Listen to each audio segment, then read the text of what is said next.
So I generally don't do these kind of reactionary videos, but considering that it's opening night of football season and we see the score that's listed above me, that the Lions defeat the Chiefs in Kansas City, it's remarkable. I'm very happy for the Detroit Lions in the game that they played. Seemingly, they dominated the first few drives of this game. I understand if you're looking at this graph, this shows how much the Chiefs dominated the game, but the first couple of drives, the Lions offense could do no wrong. They figured out the run game, the play action, and then those slants across the middle to Amon Brown.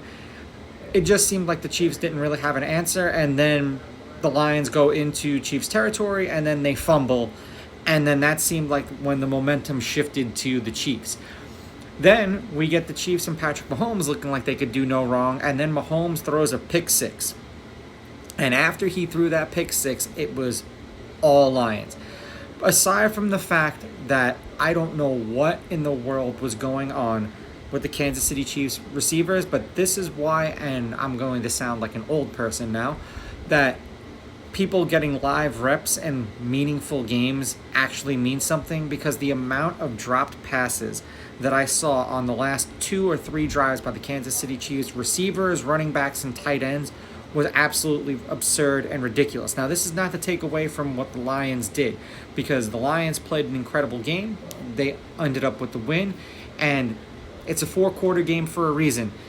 You thought that the Chiefs had an opportunity to put away the Lions, and had Mahomes not thrown that pick six, it probably could have happened, but the same could have been said earlier on in the game when the Lions were moving the ball really, really well, like straight down the Chiefs' throat, and then they fumble in the red zone or very close to the red zone, ultimately shifting momentum. As we can see, football is a game of momentum. I'm happy for the Lions.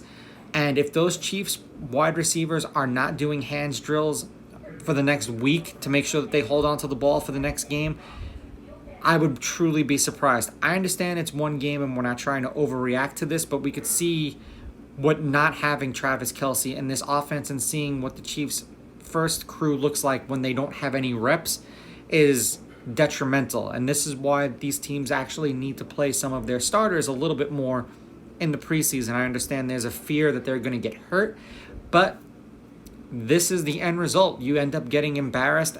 Losing by 1 is not an embarrassment, but when you're the Chiefs and you're the Super Bowl champions and you're opening up a banner ceremony and you lose to a team that everyone is overhyping or just hyping up a lot in the Detroit Lions, it's going to be a hard pill to swallow there in Kansas City. Good for the Lions and the Chiefs. You've got some woes to fix, especially holding on to the football.